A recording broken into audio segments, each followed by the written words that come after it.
Welcome to Circuit 42. Circuit 42. The one-stop location for all things geek. This episode is brought to you by our sponsors, Dragon's Lair San Antonio and Gotham Newsstand. Sit back, relax, and most importantly, enjoy another episode of Circuit 42. Circuit 42. I am here with Kevin, the director. Hello. And I am not sure how we should classify this show. Should we call it a Geeks for Comics, Pass the Popcorn, Cosplay Circuits? Because Kevin has worked in everything. I dabble. I try to keep myself occupied as best I can. So for those sick weirdos, those 5 people on the internet who don't know who you are you and what do you do? Glad you asked. Well, hi. Kevin the director. Real name's Kevin Bianchi. Professionally, I am a videographer, and for those of you who pretty much have no idea what a videographer is, it's a camera guy that edits and films his own projects. I do this professionally for my job, which is more of a marketing company for doctors, specifically cosmetic doctors. But personally, I am a YouTuber, a Power Ranger fanboy, cosplayer, and basically just run my own YouTube channel and film cosplay music videos, Power Ranger skits, fight videos, unboxing videos, vlogs, and basically anything else that you can probably find on my channel, I do it. So something I wanted to bring up, you mentioned the Power Rangers. It seems like there's been a huge resurgence in Power Ranger fandom in the last couple of years. Mm-hmm. Like, have you kind of noticed that, or do you think that's something that's just always been there and it's just a little more visible now? I've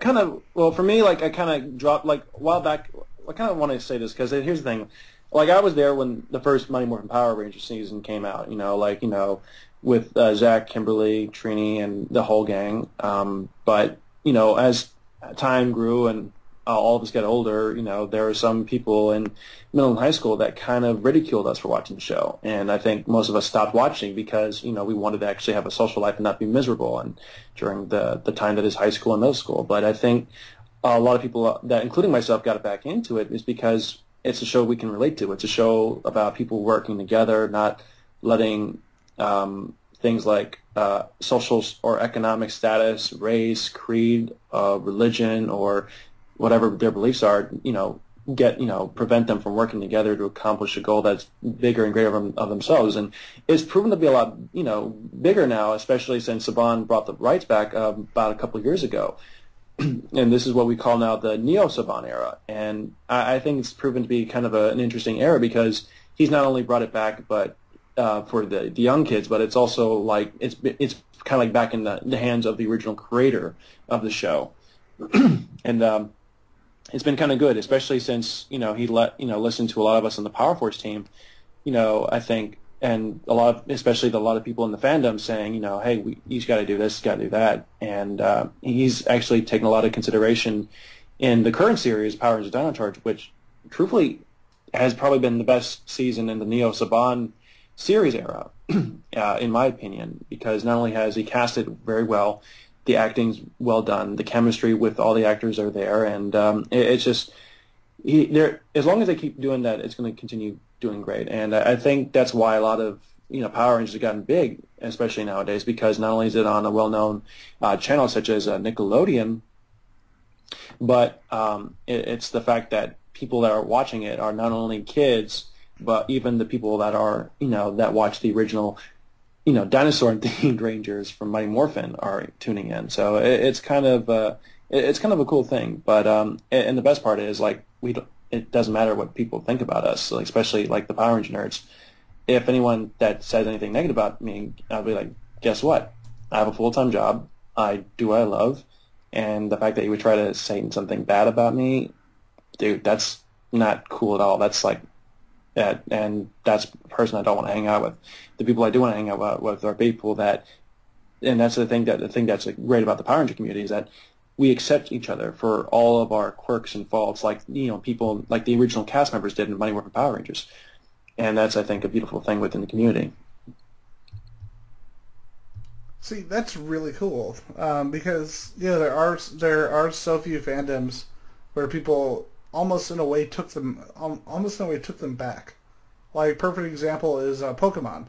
Because Pokemon, there was a point in time where a lot of people probably would be shocked by this now, but Pokemon dropped massively in popularity at around the time, I'd say the fourth movie came out, which is funny because the fourth movie was kind of terrible, especially compared to the movie that was before it. I only saw the first movie. After that, I kind of stopped, more or less when I stopped watching Power Rangers is when I stopped getting into Pokemon and all the other good stuff. Yeah. And I basically got into my more boring time, but I basically started playing Pokemon again once X and Y came out, and some good friends of mine bought me a Nintendo 3DS XL for my birthday, and I was like, oh, I am so playing this. And I played it and I beat it. I have yet to get all of the Pokemon because...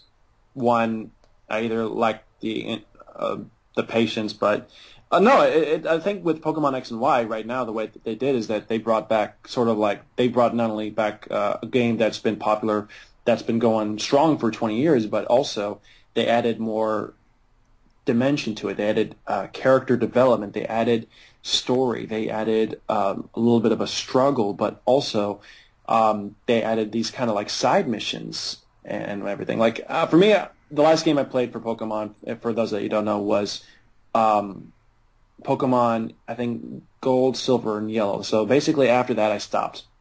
I kind of cut myself off cold turkey, especially the Pokemon card game. But I mean, truthfully, when I played Pokemon X and Y, it brought me back to that nostalgia days where I'm like, man, this is awesome, and I just couldn't stop. I couldn't stop myself from not playing it.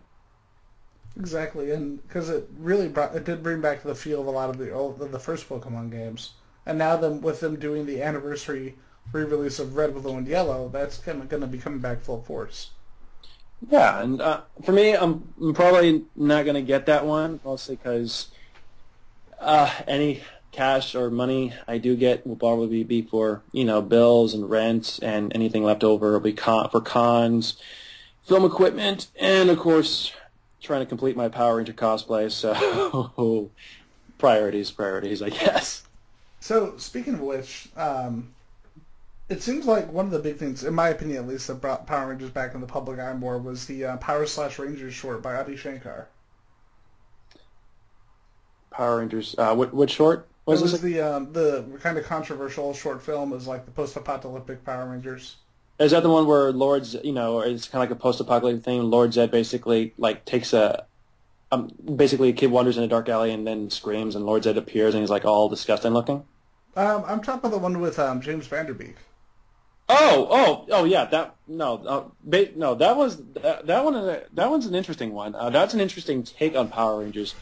I mean, I like what they did, but for me, as a Power Ranger fan, I think a lot of it could have been toned down a bit. This was more for like Power Rangers for those that don't know Power Rangers. For those that do know Power Rangers, it was interesting in terms of the choreography, in terms of the story, but if they really wanted to do it justice, they should have made it more loyal to the TV show, where it wasn't about the violence or the drugs or anything like that. Power Rangers never had any of that stuff. I mean, I admire the guy for taking it into a new, brave direction, but I don't admire him for just turning it into something it shouldn't have been in the first place.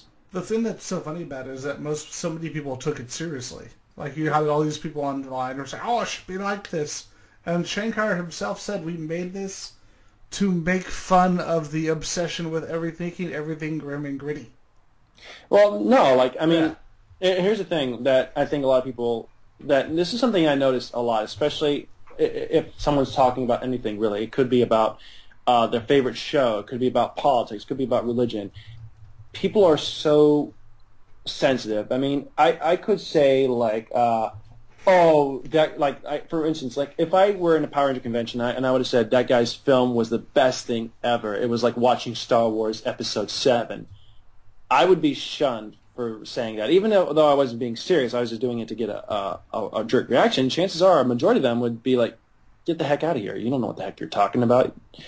And truthfully, that's the thing. People need to just learn to just let go and not take things so seriously and to heart, because for those that do, whether it's about their favorite anime shows or their, point of views, I mean, here's the thing. There's a thing called freedom of speech. we're allowed to say our freedom of speech, and if someone doesn't share those beliefs, guess what? They'd be like, I can be like, I don't share your beliefs, but I will respect your point of view. And I think that's something that people are missing nowadays, is that point of view, respecting that person's point of view, because guess what? That's their point of view. That's what they believe in. And I think that's something that a lot of people miss the point on, whether it's the fandom or even something as trivial as politics. And that's the reason why I don't talk about politics. Hell, that's the reason why I don't even watch the news. I mean, I don't even bother turning on the news anymore. The only thing newsworthy that I check out is anything that's checked up on Facebook. If it's on Facebook, then I'll do an IMDb or Bing search, and if it appears there, I'll be like, oh, okay, that's interesting. But I pay absolutely no attention to the news, and I truthfully recommend everyone does the same. I mean, granted, that's probably the most ignorant thing I could say, but I find that everything that is on the news depressing, because it's always about the sad stuff. It's never about the happy stuff. Like, it's like, good evening, boys and girls, and today at the local zoo, Ling Ling the panda has given birth to a new baby cub.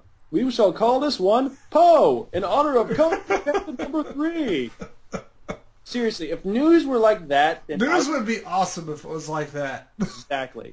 I'm okay with some sad stuff here and there, but throw in some happy stuff.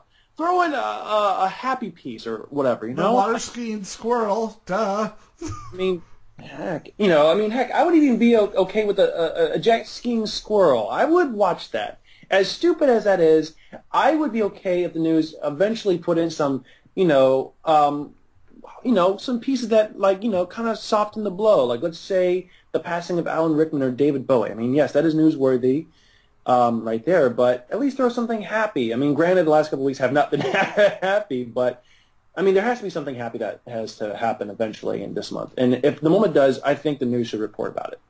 But that's just my belief. Anyone that doesn't share that, guess what? I respect your opinion. I respect your point of view. Please respect my point of view and my opinion on the news medium. I think the problem is, especially, not everybody in the various fandoms, but there is that percentage of people in the fandoms who only get out during the movie premieres, during the conventions, and they tend to forget that you don't speak to people the same way you do on the internet that you do in real life. And for me, that's like, for those that basically, I think the word is troll or keyboard warrior themselves online. And guess what? Well, the moment you see me, if you do that to me and you see me in person and ask me for, let's say they start talking smack about me, I have yet to have that happen at all. I mean, fortunately, I haven't had that happen. But the moment I do meet someone that is acting like a troll on any of me or my friends' social media accounts, I'll be like, "Hi, I'm Kevin. I heard you're the guy that's given my other friend or me a whole rash of crap. Care to elaborate that in person?" And yes, I am 6 foot tall, and I have been hitting the gym a little bit. And I'm not talking about Jim, my good friend over there. I'm talking about the actual gym where you go to work out. Jim's like, oh god, the pain. Exactly. But no, here's the thing. For the keyboard, for all the trolls, for all the keyboard warriors out there, guess what you have, guess what I have, or guess what anyone with social skills has that you don't? People skills. Actually interacting in public and actually being a decent human being. That's the way I see it. Yeah, but let's enough about the keyboard warriors, the trolls, and all the negative bad stuff. Let's talk about some fun geeky stuff, huh? All right. This is the Circuit 42. Fuck yeah! Adventures. So both you and I are going to be doing coverage for this small show that no one's ever heard of called PAX South. I don't even know what that is. PAX South is going to be at the Henry B. Gonzalez Convention Center in San Antonio, Texas. It'll take place on January 29th to 31st at the last 3 days of this 2016 year. But I wouldn't say it's a small convention. It's more like it's a different kind of convention. It's more based around video games and the video game culture. I was kidding. Oh, I know. I'm just being a smartass. Okay. Especially to the video game trolls and whatnot. But no, it's a fun convention. This will actually be my second convention, and actually, PAX South is where I made my first cosplay music video. That's really cool. I know that's one of your big things. So tell us a little bit about that and how that experience has gone so far. Well, all right. Like for me, like back in 2014, I did occasionally one or two videos, and I really started enjoying it. And I saw my friends, Realty Dragon, Megaship Cosplay, and Cosplay with Me always making these cosplay music videos. And I recently just acquired brand new film gear, which is what you saw in my profile picture, or at least the one I posted on Facebook, which is me with the DJI Ronin Atlas camera support system. And I'm basically holding my hand out, like all Doctor Who style and whatnot. So I basically was getting trained by my boss at my current job, and I was getting these ridiculously smooth shots. And I'm like, you know what? I've seen a lot of cosplay videographers do a lot of different videos, but never seen one that actually had that ridiculous smooth shot. And so one night, actually, I think this was Halloween back in 2014 in Onicon Galveston, I talked to Megaship Cosplay, and he was actually riding the little motorized carts and whatnot just for fun. But I was telling him I'm interested in making cosplay music videos, and he gave me this advice. It was good advice, but I think had he known my background and training, I think he would probably have said, go for it, man. But I think his words, I'm paraphrasing here, but he mentioned, this is me paraphrasing, and it's not. He didn't say anything negative. He said this: it's going to be hard. You're probably not going to get all the views you want for the videos, but you got to keep pushing forward. That is more, in essence, what he said. And in a way, he was right, but here's the thing that I think I sort of knew is that the work I do is always going to be professional looking because that's my background. That's what I learned at Kingwood Community College, the Art Institute, and that's what I've been training at my job every single day. I mean, working with the Ronin and everything, I knew I can get smooth and stabilized shots, and I knew I can do that at the PAX South Convention last year, and I actually made myself a goal. Should PAX South cosplay music video, my very first cosplay music video, should it ever get 1,000 views, I was going to continue doing cosplay music videos. And a couple months passed by, and I decided to go to Kentucky for Lexington Comics and Toys, and I said, you know what, I'm going to try and see if I can beat my numbers, because PAX South actually did get over 1,000, and I was going to see if Lexington can, do that, and Lexington actually smashed those numbers. Lexington is what I've been like to call my Avatar/Titanic of all my cosplay music videos, because it has gotten the most views out of all my cosplay music videos. It's actually the highest viewed cosplay music video I have to date, and I'm actually working hard to go into Lexington. And that's actually where I met the Nerd Stash over in Lexington, and they basically called me and said, hey, you want to team up? And we talked, and they said they'd help me out, make sure I can get into cons, but I'd also tell them that I would do these amazing interviews, which basically just be myself, talk to the person, just have a conversation with a celebrity or cosplayer or a YouTube personality or whatever, and just talk to them and just get to know them and just see what they're working on and just see if they can open up a little bit. And most of the time they really do. And I guess the rest is sort of history. But no, I mean, it's been a fun ride. I'm actually hoping that this year I can actually get up to 3,000 to 5,000 subscribers on my channel. More or less the same thing, because I always try to set these goals for myself and whatnot. And if I can meet that goal, then it's just going to be gravy. So far, I've met a lot of my goals last year, so it's just great. And I'm hoping to release a video a week on my YouTube channel, and that's what I've been trying to do. So far, I've actually been keeping true to that. So that's where I currently stand. Yeah, with our situation on Circuit 42, we don't have a ton of subscribers. It's weird. We have, by my standards, an absurd amount of people on our Facebook, but opposite in subscribers. But at the same time, at first it almost made me less motivated to get less big people. But then I'm like, you know what? Why would I do that? And so I just kept getting people, we got the creator of Venom, we got the voice actor for Mel Shepard from Mass Effect, we got guys who worked on movies like Ant-Man, and it's who cares? Eventually people will see it, but let's give them something good to look at when they get there. Exactly. The thing is, the way I see it is this, everyone starts somewhere. They have to start somewhere, and it may take a while, but once you get through like the first 1,000, it starts to build up little by little. Like I know, like T-Dragon, like less than a couple of years ago, was more or less where I started at, and MeanMug713, who's basically just hit 30K on his YouTube channel, was where I was at like 7 to 8 years ago. And he's still working hard, and he and I already are coming up with plans to work with each other a couple of times this year. Like, I'm going to help him, and he's going to help me. So, but that's the thing. It's all about, perseverance, just, pushing forward. I mean, and the subscribers you do have, guess what? They're subscribed to you because they enjoy your content. That's the beauty of the web. And if you believe in your content and, what you put out, people are going to know that, and they're going to say, hey, check out, be like, hey, check out this guy, and check out that guy. He does amazing webcasts, or he does amazing vlogs, and it'll show, and they'll tell their friends, and so on and so forth. It's all about believing in your product, and if you believe in your product, they will come.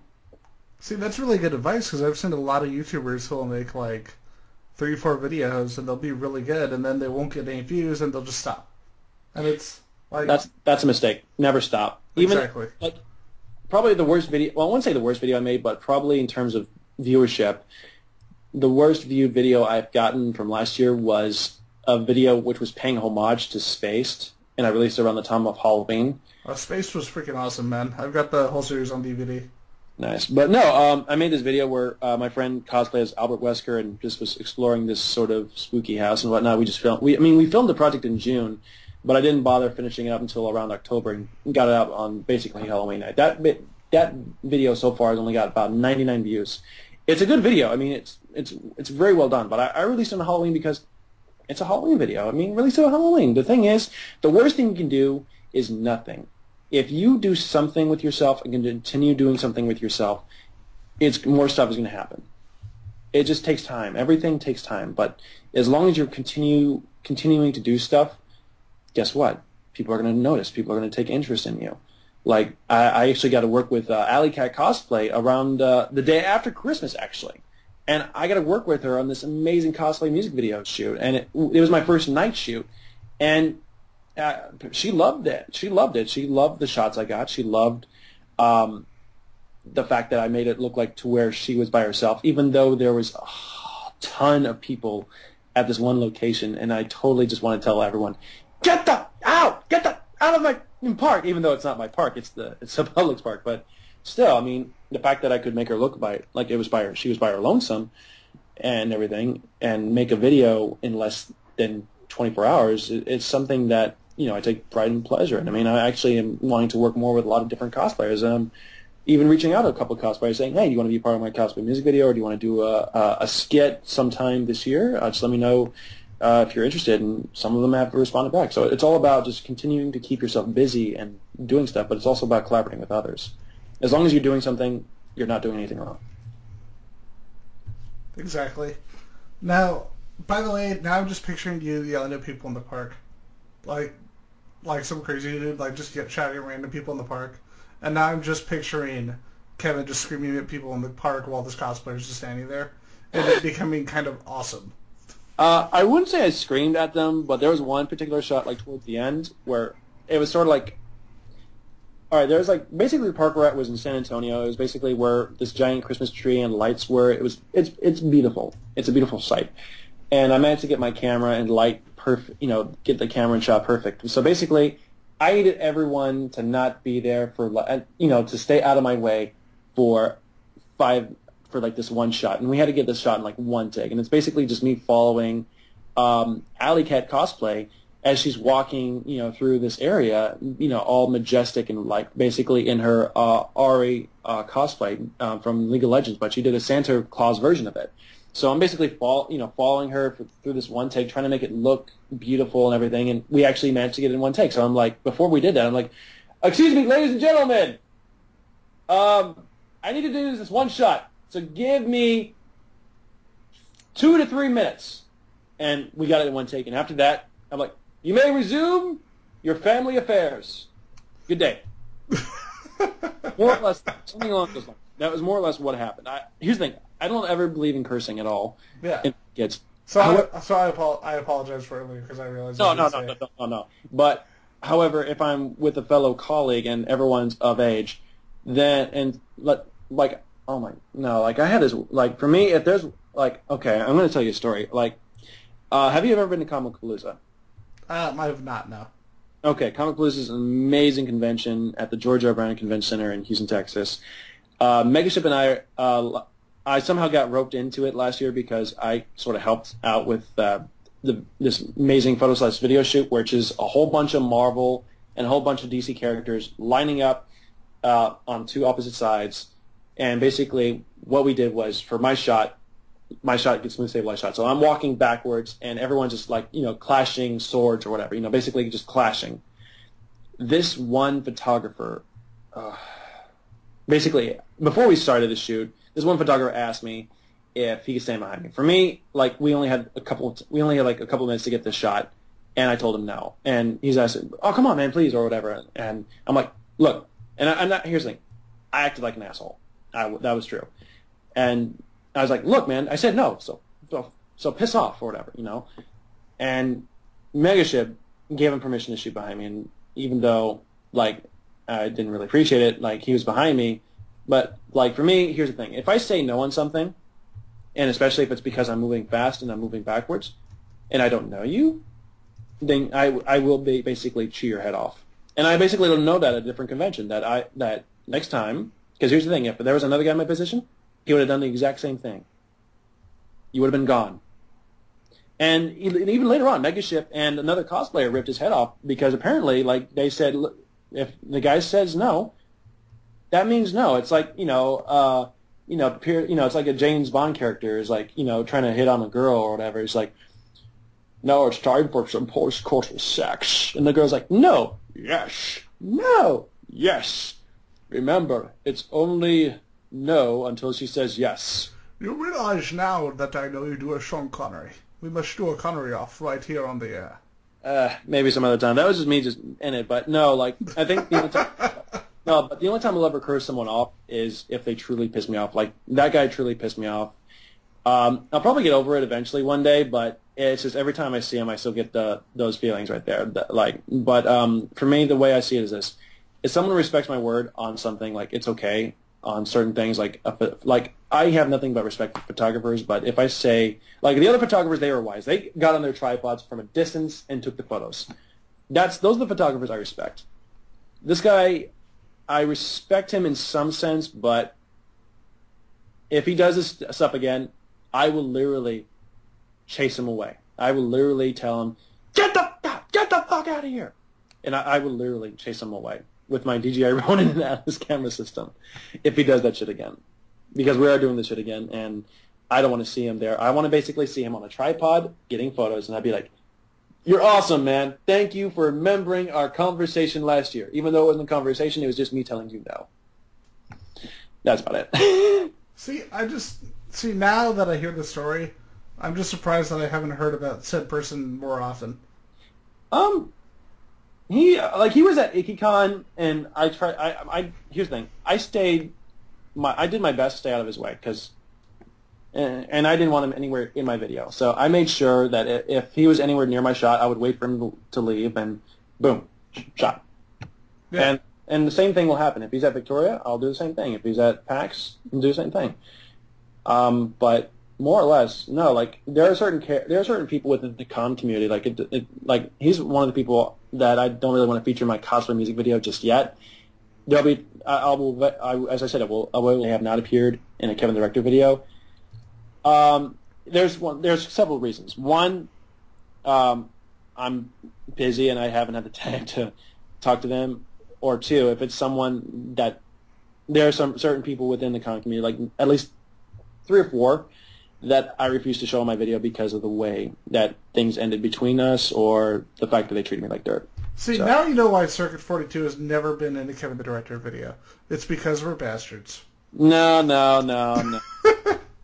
No, but I usually like to feature as many people as I can in my videos. That's why I do my, I have these little things where I have a bunch of videos in one shot.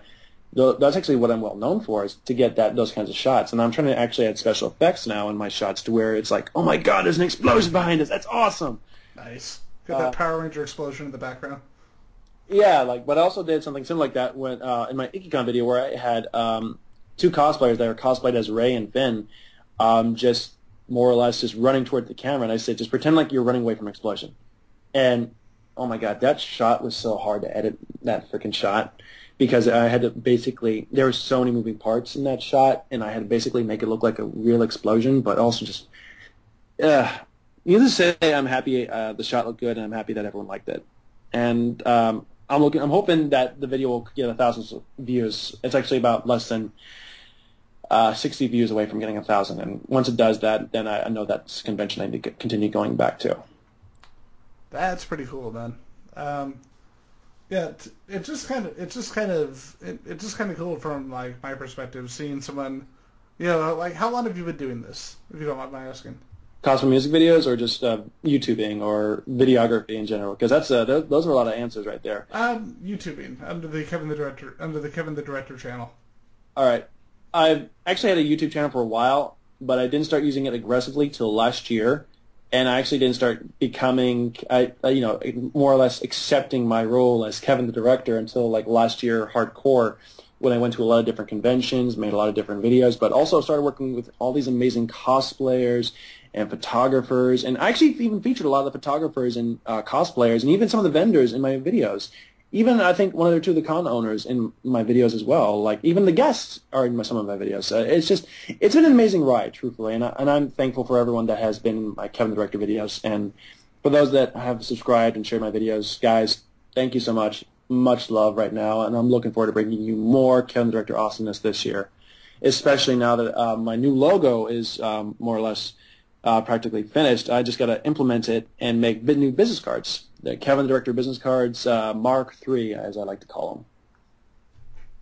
Yeah, like, it's just crazy, man, because, you said that you've really been pushing it for about a year, and this is kind of something that will, show YouTubers like we were talking about, YouTubers who just stopped just because they weren't getting that following right away. That's the thing. For those people, they're impatient, and for those people, it's a certain mentality. People think if they put the best content on video, especially if they have little subscribers, and they think it's gonna get like 1 million views. Guess what? Get that thought out of your head. Get the thought of having a certain amount of views per video out of your head. The first thing you have to think about is getting the content out. Just keep pushing. Got to keep pushing. It's like. I think this is probably the worst analogy I'm going to say, but it's kind of like a long road trip. I mean, that's probably the worst analogy. I was going to say something else, but I was like, you know what, that's probably not. I was going to say something else aside from the road trip, but I thought, you know what, it's not appropriate. It's live, so keep it ropes. But no, it is like a long road trip. You think, like it's like driving from Austin, Texas to Pasadena, California. It's going to be a 22-hour drive. You think you're out of Texas, but no, you got another 5 to 7 hours before you hit El Paso. And you're like, oh, dear God, El Paso, come already. We're freaking tired of staying in Texas. Get us out of Texas. I thought you were going to say, oh, dear God, I'm in El Paso. But no, it is a long trip, guys. I will say this. If you're expecting to get 1 million views or whatever views or 1 million subscribers just like that, it doesn't work like that. All the great YouTubers, Rocket Jump, The Hillywood Show, the slow-mo guys, they spent years getting to where they are by continuing to push content out. Yeah. That's the important thing. Like, we don't like to say his name around the YouTube circle, but even somebody like PewDiePie, dude was, as he put it, selling hot dogs and making Call of Duty videos.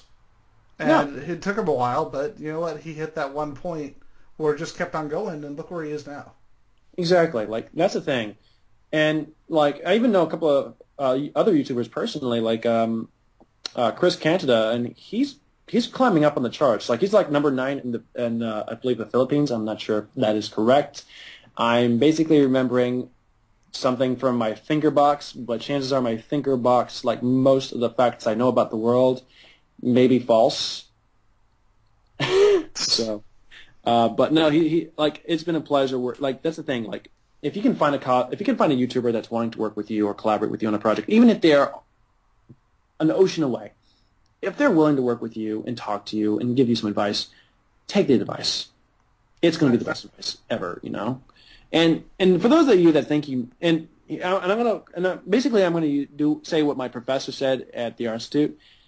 If you think you know everything about video and post-production, guess what? You don't know shit.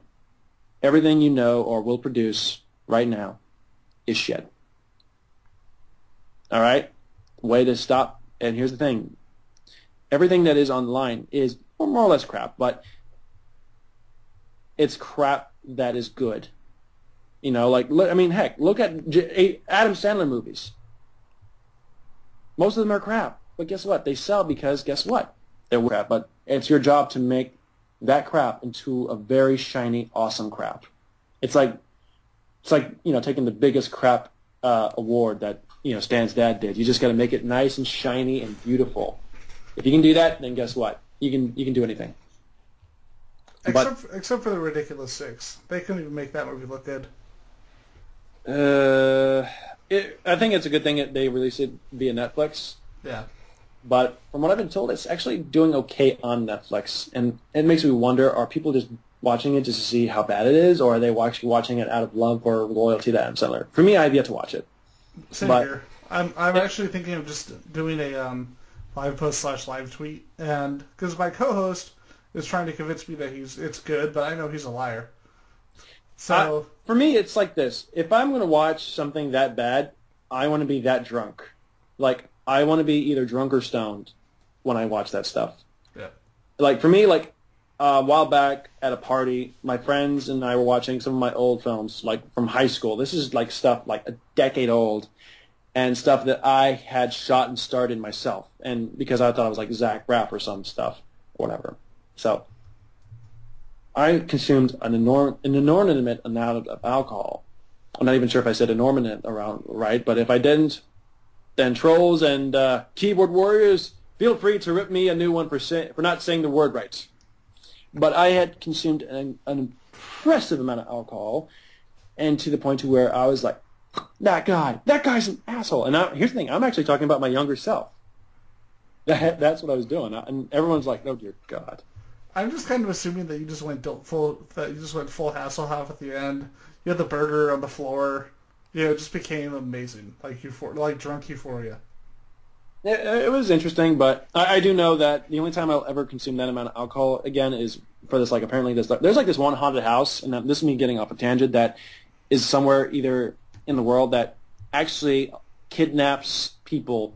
Like you go in the haunted house and they basically torture you for a bit, like or whatever, and you're basically all filthy, or whatever. But you have to sign this like waiver that says you're not going to sue them for psychological damage or any of that other stuff. And here's the thing: I want to go there completely drunk, because I actually went to a haunted house last year, completely drunk, with my friend Robert, and I'm acting like Kel Kimball from Keenan and Kel. I'm like, "Hey man, I'm Kel. I love your doorbell."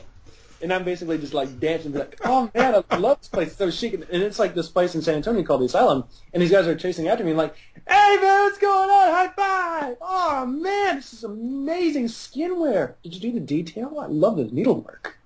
See, for me, it would be more like I was at the draft house there showing a free screening of Galaxy Quest, and for me, I can just picture myself being more like Tony Shalhoub, where just, man, this floor is so clean. Just like everything's just going on around me, and I'm just kind of missing the big picture. We did it. We were right again, guys. Group hug. But no, I mean, it's always fun for me to try new things. Like this year, I know one of the things I want to try out that I haven't done in a while is go to Six Flags, because I haven't been to Six Flags since the original Six Flags in Houston closed down, and I want to go again this year. And there's a lot of stuff I want to do this year. But here's the thing, like, you can't just wait for stuff to happen. Like Bilbo Baggins, like obviously he had stuff happen to him, but he had to take the first step out of his little hole, and that's more or less I think what anyone else has to do if they want to get results, whether it's YouTube or cosplay or anything.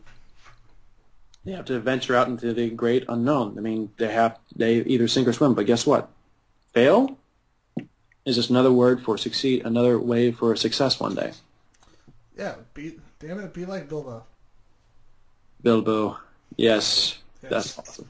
But no, I mean, it's always fun, and venturing out into the unknown. I mean, not knowing if you're going to succeed or fail, but that's what life should be. I mean, it should be about saying, hey, I don't know if I'm going to do well or not, but damn it, I'm going to try. If I succeed, then great. If I fail, there's only one thing you can do, and it's like Alfred said. Pick yourself up and try again. No. Wait, now, if you're a movie director and you fail, on the audio commentary, tell everyone it was the studio's fault, and they cut your masterpiece to shreds. God damn it, Fantastic Four. I do not acknowledge that movie. For me, I'm waiting for 20th Century Fox to sell the rights to Fantastic. Like, here's the thing. I knew that movie was going to be a piece of crap. Like, it's like a sixth sense for me. Like, I know what movies are going to be bad, and I know which movies are going to be good. Like, for me, I knew Fantastic Four and Gem and the holograms were going to be terrible. I just knew it. Because here's the thing that Marvel is making mistakes with. They're hiring directors that do those little mockumentary, and they're not really a mockumentary movie. It's like the movie where the character is holding the camera the entire time. Now, have you actually seen the Chronicle? I refuse to watch any movie where a main character is continuing to hold the camera throughout this stuff. Because here's the thing. If some scary shit's happening, here's what I'm going to do. I'm not going to record. I'm going to run the F away. If Paranormal Activity, Cloverfield, any movie that involves someone holding the camera throughout scary stuff, where it's like sort of like a documentary but not really, I refuse to watch that movie on the sole basis that it's not a movie. It's just someone holding a camera. Make an exception for Chronicle, because they actually do a lot of interesting stuff. I mean, the characters, the movie is in some ways a tribute to Akira. And later on in the movie, as their powers start to become stronger and stronger, they end up actually holding the camera with their actual abilities. So all of a sudden, you're getting these really cool shots and really good cinematography because they're taking advantage of the fact that they have characters who can do this. And for me, I'm a filmmaker, so cinematography for me is actually setting up a camera for and I just have certain ways of lighting and setting up the camera to make it look like a good, shot. Yeah, I can understand that. But like me, we're like at Circuit 42, we're all big Max Landis fans. He wrote American Alien. He wrote a movie that I wish more people would watch, American Ultra. I actually watched that one. That one wasn't bad. It was interesting to say the least, but I definitely thought it could have been better. Because there is some stuff I could see happening a mile. Like that's the downside of being a film. Going to film school. Yeah. Is that you can see certain things happening from a mile away. Like especially movies like that. But for Star Wars, the new one, I didn't see a lot of stuff happening. Like it was like, oh my god, this is like. Here's the thing: if it's like a movie I care about, like Star Wars, or one of Miyazaki's films, I'm going to be completely. I'm just going to say, okay, Kevin, you're going to dumb yourself down a bit and enjoy this movie. With I gotta say, with Force Awakens, I actually found a couple of things kind of predictable in the movie, but I've gotta say the character that everyone seems to crap on, Kylo Ren, I thought he was one of the most interesting characters in the movie. I thought he was Here's the thing. I think what Kylo Ren was. Kylo Ren was what Hayden Christensen should have done as Anakin Skywalker. That's the way I think. Yeah. He was a well done character, and I actually would love to talk to Hayden Christensen now, and not really rip on him, but just say, Hayden, I want to go back and redub your voice for all the Star Wars movies, but just do it as the Anakin Skywalker from the other films, just to see what I mean, it would probably be the worst idea ever, but it'd be funny as hell just to see it, especially for people who are drunk. Like Hayden Christensen, imagine Hayden Christensen, voicing Darth Vader as he's foreshortening someone, or he's holding that one guy's like, "You're a rebel alliance and a traitor. Take him away." And it's like, rebel alliance and traitor. Take him away. Exactly. That's best performance ever. Oscar. I think that'd be funny as hell. And I'm surprised. There are some things I'm surprised about, with Star Wars, but I'm happy that Star Wars knocked James Cameron off his high horse. We're still waiting for those international numbers, but yeah, the domestic. Truthfully, I'm considering that a win. That's like a giant FU for James Cameron, because here's the thing: James Cameron knocked the first Star Wars movie, like not Episode 1, but the original Star Wars movie, off the top box office. And then James Cameron topped himself again with Avatar, but then out of nowhere, Cinderella story, Star Wars Episode 7. Fuck yeah. Came back, took back number 1 in domestic. I'm okay with domestic. Truthfully, because I'm hoping if episodes 8 and 9 are as good, because I know the directors, not personally, but I know the director's works, then episode 8 and 9 are going to be in good hands. Exactly. I'm a huge fan of Rian Johnson, the director who's doing Star Wars Episode 8. Oh, me too. Like, I liked his work in Brick, and he does great character study pieces, and he does a great job. And I would love to see Joseph Gordon-Levitt in Episode 8, truthfully, if he does appear in it. Even if it's a cameo, I would love to see Joseph Gordon-Levitt in it. Like in Brothers Bloom, where it's like, hey, that's Joseph Gordon-Levitt, and he never appears again. Exactly. Heck, Simon Pegg was in Episode 7 as that one character. Like, if they did something with Joseph Gordon-Levitt, I'd be totally fine with that, because that's like the director's well-known person that they collaborate with. And if they did that with Joseph Gordon-Levitt, then that'd be like amazing. You know who I would love to see do Episode 9? I can't remember if they've announced the director or not. Yeah, they have. Who is it? Colin Trevorrow, the director of Jurassic World, will be directing Star Wars Episode 9. See, that's cool, and I like Jurassic World, but I would love to see Sam Mendes do Episode 9. Sam Mendes would be an interesting choice. I truthfully would like to wait for Sam Mendes for episode number 10, truthfully. I think that would be more interesting, because not only will he be done with Star Wars, but not, James Bond, but he can at least do Star Wars, especially from the beginning, Yeah. I really hope they get, I can't remember, can't believe I forgot his name, the cinematographer for Skyfall, the one who does all the Coen Brothers movies. Robert Richardson, Richard something. I know who you're talking about. To the book depository. We will find this. I'm already on the IMDb anyway, so. It's probably Robert Richardson, I think. That's his name. Roger Deakins. I was close. Yep. I knew it was something along those lines, but no. I'm definitely like, for me, I think I would like to see. I think it'd be interesting to see Samuel Lubezki do a cinematography for Star Wars. I know the name. What did Lubezki work on? He actually won 2 Oscars in a row. One was for Gravity, and the other one was for Birdman. He's actually nominated again for The Revenant. Okay, yeah, I know who you're talking about now. I think, I could be wrong, but I think he's worked with, I know people are really divided on him, but I like Terrence Malick. I think he's worked on a couple of Terrence Malick movies, too. Yeah, he has. And, no, for me, I was hoping, I always knew Manny Lubezki got nominated for an Oscar, but the moment he started winning Oscars, I'm like, yay! If he wins the third one for a third year in a row, I'm like, damn, he's actually kicking ass and taking names. Hell yeah. All right, so with that, was there anything else that you want to talk about before we brought the show to a close? I guess, for me, I know, aside from Victoria Comic Con and PAX, I know I'm going to at least 1 or 2 conventions in February, but I know I'm trying to make a lot of new videos. I'm actually in pre-production for 2 fight videos on my channel. We're actually in pre-production for them right now, and we're trying to go all out by having a lot of different cameras on set, but also making sure that we have a stunt choreographer go over everything. So we're trying to go above and beyond with these new fight videos, but we're also going to be working on some new skit videos as well. So it's going to be kind of fun this year, but it'll also be challenging at the same time as well. But I actually am doing a GoFundMe campaign actually for a brand new camera that will not only increase production level, not only my job professionally, but it'll also help increase production level on all my videos, including cosplay music videos. So yeah, I think that's one of the things I'm looking forward to. So far, I'm near, I only got about $100 from the GoFundMe account, but it's better than nothing, and it's a start right now. It's a start. Exactly. And one more thing. I can't talk tonight. You hit that point if you've been working all day where your brain is just done, and you're like, brain, come back. I'm on that. Huh? But with that, where can people find you in the GoFundMe campaign, and where can people find you on YouTube? Oh, well, if people want to find me on YouTube or Instagram or the Facebook, or Facebook.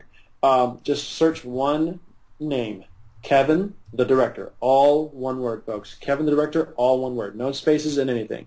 As for the GoFundMe, I do believe I do have a video for the GoFundMe account on my YouTube channel, but I will be happy to share this on Circuit 42's Facebook page, and I believe it's already on my Facebook page as well. So feel free to check it out, and if you can contribute, great. If you know someone that can contribute for you instead, then great.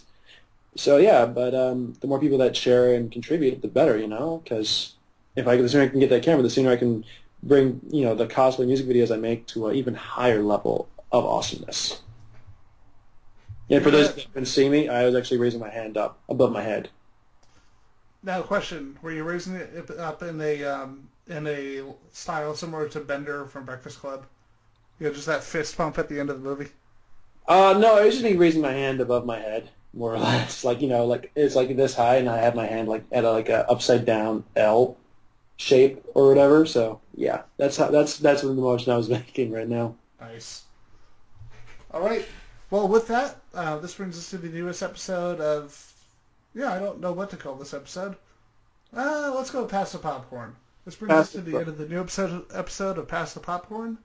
My special guest, Kevin Bianchi, a.k.a. Kevin the Director. That's Bianchi. Don't worry, it's the last name wrong. I can't talk. Nah, that's just me. Everyone else, I'm assuming, gets it right. Including that one 5-year-old kid who walked by. He's like, hey, it's Kevin Bianchi. Ian can't talk. Yeah, it's okay. People always get my last name wrong. That's the beauty of being Italian. You can always correct them and make them feel like, oh my God, I can't believe I said his name wrong. And I'd be like, tee, now I have that holding over your head forever. You now feel guilty and will be happy to do a favor for me since you said my last name wrong. Wahaha. No, not really. I'm Scottish, so it's the same thing. Nice. All right, and with that, we bring us to the end of our newest episode. Thank you again for coming on. Make sure to check out Kevin the Director on YouTube, and go bug him at PAX. He'll love it. Thank you, guys. And remember, subscribe to Circuit 42. Hit that subscribe button. Hell yeah. Subscribe to all the things. And I'm talking to you trolls and keyboard warriors. If you're brave enough to type something, then brave enough to hit the little subscribe button, you little bastards. Oh, God. All I could think of, for some reason, I started thinking of keyboard warriors, and it automatically went to, are you a tough enough dude to save the president? Whatever that meme was, and they save Ronald Reagan in that old video game. For me, I leave the saving the president to the professionals, whoever they are. And the ninjas. Those two. You've been listening to Circuit 42, brought to you by Dragon's Lair San Antonio and Gotham Newsstand. Join us for our next episode. For all things geek. Circuit 42.